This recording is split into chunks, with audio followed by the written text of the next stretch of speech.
Hello everyone, कैसे हैं आप सब लोग। UPSC mains answer writing practice में आज हम जीएस 1 में मलाया डीकोलोनाइजेशन की बात करेंगे कि जो मलाया पेनिनसुला है, जहाँ पे हमारा प्रेजेंट डे मलेशिया है, वहाँ पे डीकोलोनाइजेशन के बाद में क्या क्या दिक्कत आना स्टार्ट हो गई थी। तो ये क्वेश्चन ऐसा है जिसको अगर आप बाकी कंट्रीज के, अगर हम लोकल एस्पेक्ट को छोड़ के अगर इन जनरल बात करें कि कंट्रीज में डीकोलोनाइजेशन के बाद में क्या प्रॉब्लम्स आती हैं, तो उनका एक जनरल आंसर, एक जनरल कंटेंट आपको यहाँ पे मिलेगा। इसके बारे में बात करेंगे। मेरा नाम संतोष है। अगर आप मुझसे जुड़ना चाहते हैं और if you have any question about UPSC, you can drop me a text on Insta और टेलीग्राम little_simple_बुद्धा। अगर आप हमसे नए जुड़े हैं तो मैं बता दूं कि हम हर दिन एक क्वेश्चन एंड आंसर डिस्कस करते हैं यूपीएससी का। यूपीएससी मेंस की preparation, it's particularly answer writing. अगर आपकी आंसर राइटिंग ऑलरेडी अच्छी है, विच इज़ लाइक कि आप अपने थॉट्स को कंसोलिडेट करके अच्छी तरीके से आंसर को लिख सकते हो, तो आप शायद उस रेयर कैटेगरी के अंदर आते हो जिनको बहुत ज़्यादा आंसर राइटिंग की ज़रूरत नहीं है। लेकिन अगर वो प्रैक्टिस आपकी नहीं है तो आप उस मेजॉरिटी ऑफ द कैटेगरी के अंदर आते हो जिनको बहुत प्रैक्टिस करके इसको सुधारने की ज़रूरत है। And you know, practice makes a man perfect. और प्रैक्टिस एक दिन में, 2 दिन में नहीं होती है। You have to practice it every single day. For example, the Olympians जो ओलंपिक में मेडल जीतते हैं, और इवन दो जो नहीं जीतते हैं, इसके लिए क्वालिफाई भी करते हैं, वो भी उतनी ही मेहनत करते हैं for years and years, and तब जाके वो मेडल्स मिलता है, क्योंकि they practise each and every single day. Same thing here also. आपको 4 साल बाद ओलंपिक नहीं खेलना, but you have to give the UPSC mains, so you have to start practising, and that is what we do here. और practising question के अंदर 2 चीज़ें बहुत ही जनरल जो क्वेश्चन आते हैं ना कि आंसर राइटिंग प्रैक्टिस कैसे स्टार्ट करें। पहला तो ये होता है कि हमको इनर्शिया है, कि हमसे लिखा नहीं जा रहा, अच्छा नहीं है। एक दिन में सचिन तेंदुलकर नहीं बना, एक दिन में कपिल देव नहीं बने। It takes time. इनिशियली नहीं होता है, वेरी अंडरस्टैंडेबल, किसी से नहीं होता है, and that is why we are here, then that is why you need to practice. जो भी जैसा भी आता है आंख बंद करके लिख दो, कौन चेक करेगा? आपके अलावा कोई नहीं देखेगा ना। और आप लिखोगे तो आपको थोड़ी शर्म आएगी, हो सकता है आपको लगेगा कि अरे कितना गंदा लिखा है, मुझे और प्रैक्टिस करने की ज़रूरत है, तो आप थोड़ा और प्रैक्टिस करोगे। तो ये इसीलिए इनर्शिया तभी टूटेगा जब आप अपनी तरफ से पुल लगाओगे, अपनी तरफ से पुश करोगे। मैं आपको मोटिवेट कर सकती हूँ, मैं आपको बता सकती हूँ कि किस तरीके से आपको लिखना है, but this is your hand, your pen, your paper on which you have to write. तो वो इनर्शिया आपको खुद को तोड़ना पड़ेगा, और उसके लिए एक बार जिगरा लगेगा। और एक बार जब बहुत गंदा आंसर लिखोगे ना, तो लगेगा कि भाई इस आंसर से तो यूपीएससी में सिलेक्शन होने से रहा। और लिटरली अगर सिलेक्शन करना है ना, तो हर दिन लिख लिख के इसको सुधारना पड़ेगा, ठीक है। एक दिन में निशाना लगता नहीं है। First is inertia. Second thing is कि क्वेश्चन को समझ नहीं आता है, क्वेश्चन की डिमांड गलत हो जाती है। तो डिमांड ऑफ द क्वेश्चन क्या है कि हम मोस्टली क्या होता है कि जो भी पढ़ा देखा, अच्छा डीकोलोनाइजेशन के बारे में बात करिए, दे धड़ाधड़ डीकोलोनाइजेशन बारे में जितना आता है सब लिख दिया। अरे पूछा क्या है, कौन से डीकोलोनाइजेशन के बारे में पूछा है, वो तो पढ़ लो, क्वेश्चन की डिमांड तो समझ लो। डिमांड ऑफ द क्वेश्चन समझना बहुत ज़रूरी है, ताकि जब एग्जाम से निकल के आपके मार्क्स है और आप बोलो कि यार मैं तो सारा पेपर अटेम्प्ट करके आया था, मेरे 70-80 नंबर कैसे आए। क्या आप पॉइंट 1 सारा पेपर अटेम्प्ट करके आए थे? एक क्वेश्चन के अंदर 3 पार्ट ऑफ द क्वेश्चन होते, क्या आपने तीनों पोर्शन को इक्वल वेटेज देके अटेम्प्ट करा? सेकेंड, क्या आपने जो क्वेश्चन में पूछा था, एग्जामिनर आपसे कुछ पूछना चाह रहा है, क्या आपने उसका उत्तर दिया, या जो आपके दिमाग में क्वेश्चन आपको फिट हुआ, जो आपको समझ आया, आपने झट लिख दिया? Understanding the demand of the question and completing the question are 2 very very important factors scoring good marks in the answer writing. तो ये 2 चीज़ें हम ध्यान रखेंगे यहाँ पे। और उस ज्ञान के बाद में आ जाते हैं हमारे आंसर राइटिंग प्रैक्टिस पे। 2017 में क्वेश्चन आया था, what problems were germane to the decolonisation process of Malaya peninsula. कौन सी ऐसे प्रॉब्लम्स आना स्टार्ट हो गई थी, जर्मेन मतलब ग्रो करना स्टार्ट हो गई थी, जो मलाया पेनिनसुला की डीकोलोनाइजेशन के बाद में आना स्टार्ट हुई थी। जीएस 1 में हमारा ये हिस्ट्री ऑफ वर्ल्ड के में से आता है, उसमें पर्टिकुलर डीकोलोनाइजेशन वाला जो पार्ट है ना, यहाँ से इस क्वेश्चन को पूछा गया है। नाउ पहले देखो मलाया पेनिनसुला कहाँ पे है, ये रहा मलाया पेनिनसुला। अगर आपको इक्वेटर का थोड़ा सा याद आ रहा है, तो इक्वेटर जो है वो ऑलमोस्ट यहाँ से निकलती है। तो ये जो एरिया है ना, ये इक्वेटोरियल रीजन के अंदर आता है।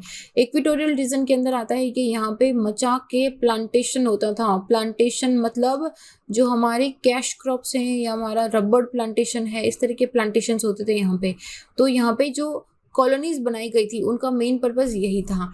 तो हिस्ट्री में मैं बिल्कुल नहीं चाहूँगी कि मलाय पेनिनसुला में किसका राज था, कैसे कॉलोनाइजेशन हुआ, क्या हुआ था, किस तरीके से जापानीज आ गए थे, किस तरीके से जापानीज ने यहाँ पे बड़ा उत्पात मचाया and everything. I am not going to talk about that, क्योंकि उसके बारे में क्वेश्चन नहीं है। क्वेश्चन यहाँ पे डीकोलोनाइजेशन के बारे में है। तो पहला क्वेश्चन है डीकोलोनाइजेशन क्या होता है। कॉलोनाइजेशन क्या था, जब अंग्रेजों ने आके दूसरों की जमीन हड़प ली थी जिससे कि देश हड़प लिए थे और अपना राज चलाना स्टार्ट कर दिया था। डीकोलोनाइजेशन का मतलब क्या हुआ कि सेकेंड वर्ल्ड वॉर के बाद में जो इंपीरियल नेशंस थे, इंपीरियल नेशंस ने इंडिजिनियस लोगों को जो पावर है उनको ट्रांसफर करना स्टार्ट कर दिया था। इसको बोला था डीकोलोनाइजेशन। 1947 में जो इंडिया के साथ हुआ था, that was also a part of decolonisation. तो पॉलिटिकली जो मलाय पेनिनसुला है, ये वाला जो ये एरिया है, ये कौन से कंट्रीज को कवर करता है? म्यांमार, सदर्न साउथ वेस्टर्न अपना थाईलैंड, मलेशिया और सिंगापुर, इनके छोटे छोटे पोर्शंस और म्यांमार का जो पोर्शन है उसको कवर अप करता है मलाय पेनिनसुला। तो थाईलैंड ना कभी भी फॉर्मली कॉलोनियल रूल के अंदर आया नहीं था। फॉर्मली ऐसा होता है ना कि जैसे इंडिया में फॉर्मली कॉलोनियल रूल था, वैसे नहीं था। और जो ब्रिटिश मलाया में कौन सा मलेशिया और सिंगापुर वाला पार्ट होता था, ये लेट 1950 में इन्होंने पूरी तरीके से डीकोलोनाइजेशन लेके सेल्फ रूल इन्होंने हासिल कर लिया था। क्योंकि थाईलैंड कभी फॉर्मली कॉलोनियल कंट्री था ही नहीं, तो कभी उसका फॉर्मल डीकोलोनाइजेशन भी नहीं हुआ था। हालांकि बहुत सारे रीजंस की वजह से मलेशिया और सिंगापुर जो है वो लगभग मिड 1960s और 1980s तक ना नेशन बिल्डिंग चलता रहा। जैसे मैं आपको इंडिया से कंपेयर करके बताऊंगी, ज़्यादा अच्छे से समझ में आएगा। 1947 में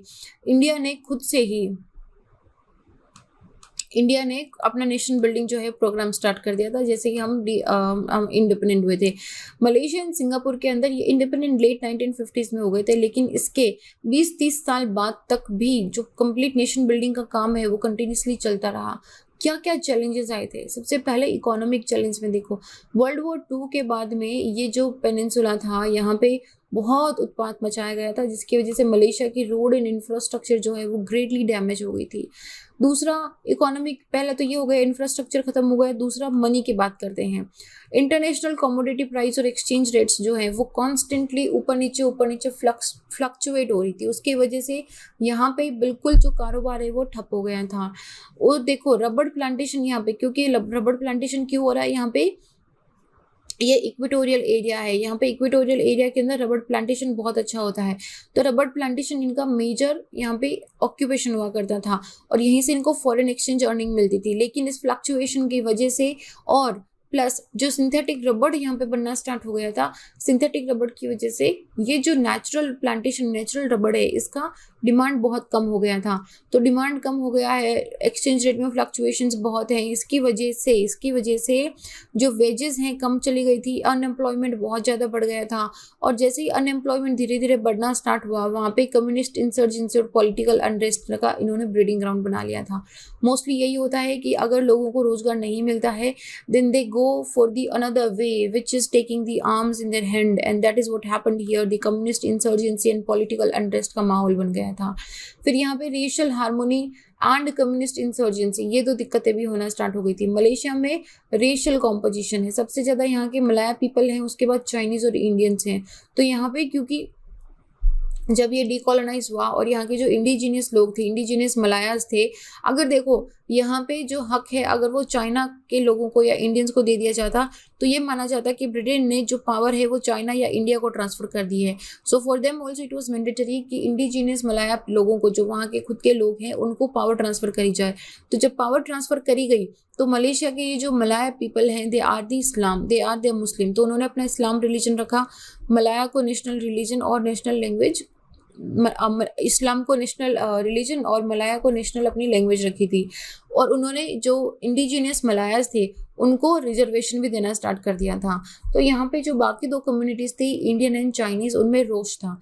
पर्टिकुलरली चाइनीज़ के बारे में बात करेंगे। चाइनीज़ कम्युनिटी जो है ये इंडियंस एंड मलायास के थोड़ा आगे थे। रीज़न क्या था कि इनमें एजुकेशन एंड इकोनॉमिक अपॉर्चुनिटी में काफ़ी आगे थे, बड़े अच्छे खासे पढ़े लिखे थे और पढ़े लिखे होने की वजह से अच्छा खासा कारोबार भी करते थे।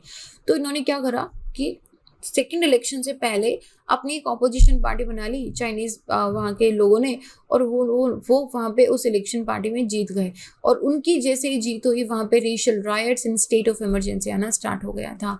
जो डिसइंचेंटेड चाइनीज एथनिक ग्रुप था वो कम्युनिस्ट इंसर्जेंट बन गए थे, और यहाँ पे जो लेट 1980s के अंदर जो कोल्ड वॉर और वियतनाम वॉर चल रहा था उसकी वजह से मलेशिया में डायरेक्ट जो इम्पैक्ट है वो दिखाई देने को मिल रहा था। इंसर्जेंसी से मलेशिया की पीस 1980 तक, इसकी पीस या फिर इसका जो नेशन बिल्डिंग है वो इम्पैक्ट होता रहा था। थाईलैंड हालांकि इट समहाउ एस्केप्ड द कॉलोनाइजेशंस, तो उसने ऐसा फॉर्मल डीकोलोनाइजेशन नहीं एक्सपीरियंस करा, लेकिन this insurgency, cold war, Vietnam war, it definitely equally impacted Thailand also. और थाईलैंड में भी इसके इनडायरेक्ट रिपरकशंस की वजह से इसका जो खुद का नेशन बिल्डिंग है वो भी काफ़ी, ऐसे बोल सकते हैं कि बहुत ही लॉन्ग स्ट्रेच हो गया था। उसके बाद federation and it's collapse also. Singapore के ली कुआन यू जो थे, इन्होंने ये फेडरेशन ऑफ मलाया का आइडिया प्रपोज करा था। इन्होंने बोला था कि ब्रिटिश मलाया एंड बोरिनो, सारावक और सिंगापुर को एक बना देते हैं और इसको फेडरेशन ऑफ मलाया बना देते हैं। लेकिन इस फेडरेशन ऑफ मलाया के प्रपोजल को मिड 1960 तक किसी तरह का मटेरियलाइजेशन नहीं मिला, क्योंकि यहाँ पे इंडोनेशिया, फिलीपींस और ब्रुनई जिनके पोर्शंस फेडरेशन ऑफ मलाया में आ रहे थे उन्होंने अपोज करा, तो सिंगापुर ने ये फेडरेशन छोड़ दिया। सिंगापुर ने जैसे ये फेडरेशन छोड़ा, विद इन 2 ईयर्स, दो साल में सिंगापुर ने छोड़ा।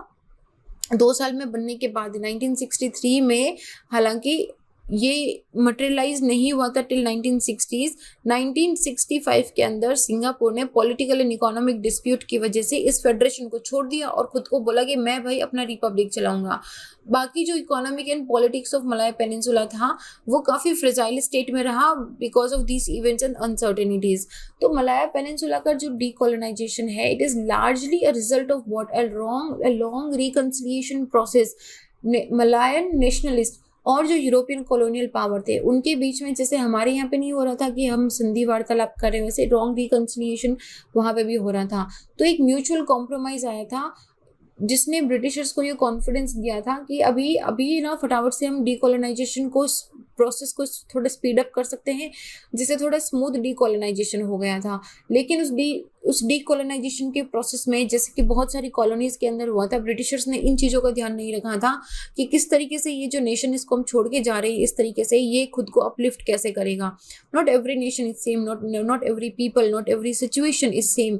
तो वहाँ पे किस तरीके से poverty removal, economic development, racial integration, communist insurgency, merge of Singapore, ये कुछ प्रोमिनेंट चैलेंजेस थे जिसने मलाया पेनिनसुला की डीकोलोनाइजेशन को और भी ज़्यादा चैलेंजिंग बना दिया था।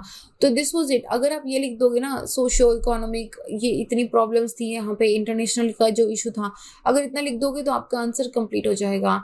अभी इसके अंदर आपको ना बाकी जो क्वेश्चंस अगर डीकोलोनाइजेशन पे आते हैं तो उसके लिए भी फॉर्डर मिला है कि किस तरीके से हमको इकोनॉमी की बात करनी है, किस तरीके से हमको सोशल की बात करनी है, किस तरीके से हमको कल्चर की बात करनी है। Then comes the poverty also, then comes the resources also, then comes with the relation with the neighbouring countries also. तो ये सारी चीज़ें हमको बात करनी है यहाँ पे, ठीक है। तो तभी हमारा जो आंसर है वो पूरा हॉलिस्टिक हो पाएगा। So this was this answer. So those who have join new, और जिनको भी आंसर राइटिंग लिखने में इनर्शिया हो रहा है, इसी क्वेश्चन को पकड़ लो, जितना समझ आया, जैसे भी समझ आया, टूटी फूटी इंग्लिश में, टूटे फूटे सेंटेंस में, जैसे भी लिखा जा रहा है, आंसर को लिखो, राइट द आंसर। जब लिखोगे तभी सुधरेगा, right. And with that note अपना ध्यान रखिए, डबल मास्क पहनिए, एंड अगर लॉकडाउन एक्सटेंडेड है तो घर में रहिए, घर से बाहर मत निकलिए। And I will see you guys in the next. तब तक अपना ध्यान रखिए। जय हिंद।